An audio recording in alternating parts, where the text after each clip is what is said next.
సందీప్ గారు, తమిళనాడు గవర్నర్ రాజేంద్రన్ డ్రామాలు ఆడుతున్నాడు అని మీరు చెప్తున్నారు. అంటే తమిళనాడులోనూ బీజేపీ తన మార్క్ గవర్నర్ రాజకీయాలను చేయాలని చూస్తుందా అని అందరిలో ఇప్పుడు ఈ యొక్క ప్రశ్న తలెత్తుతుంది. గవర్నర్ మళ్ళీ తిప్పి పంపించిన నేపథ్యంలో విజయ్ ఇప్పుడు ఏం చేయనున్నారు? ఇప్పుడు ఏం చేయలేండి. గవర్నర్ అంటే గవర్నర్ జస్ట్ ఊరినే 2 రోజులు 3 రోజులు 4 రోజులు 5 రోజులు ఆపగలదు అంతే. బీజేపీ ఏం చేయగలదండి? 33 సీట్లు పోటీ చేస్తే 1 సీట్ వచ్చింది. ఆ పార్టీ ఏం చేస్తుంది? విజయ్ లాంటి సునామీ తట్టుకోవాలంటే కష్టం అక్కడ. కాబట్టి అక్కడ గవర్నర్ ఏం చేస్తాడంటే బీజేపీ తన ఈగో సాటిస్ఫాక్షన్ చేసుకుంటుంది. ఎందుకంటే అన్ని ఇబ్బందులు పెట్టినా కూడా సింగిల్ గా నిలబడి అన్ని పార్టీలని కొలాప్స్ చేసి సింగిల్ లార్జెస్ట్ పార్టీ నిలబడ్డాడు.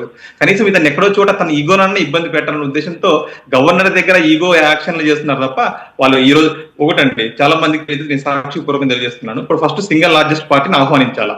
సరే, మమ్మల్ని ఆహ్వానించలేదంటే వేరే వాళ్ళు చూపించాలి మెజారిటీ. అక్కడ మెజారిటీ చూపించడానికి వేరే వాళ్ళ దగ్గర లేదు. కాబట్టి గవర్నర్ గారు ఈ రోజైనా రేపైనా ఎల్లుండైనా మళ్ళీ మా దగ్గర రావాల్సిందే. ఒకవేళ మేము కూడా చూస్తారు, 2 రోజులు 3 రోజులు చూస్తారు, ఇతను ఇలానే డ్రామాలు ఆడాలంటే ఆడితే మాత్రం ఖచ్చితంగా సుప్రీంకోర్టులో సీఎం ప్రమాణ స్వీకారం కంటూ ఒక చట్టం ఉంది. దాని తగ్గట్టు వెళ్ళిపోతాం. అప్పుడు గవర్నర్ కూడా నామకే వాస్త ఇప్పుడే నామకే వాస్త అవుతుంది. అప్పుడు అసలు గవర్నర్ పాత్ర కూడా ఉండకపోవచ్చు అని కూడా మేము తెలియజేస్తున్నాం.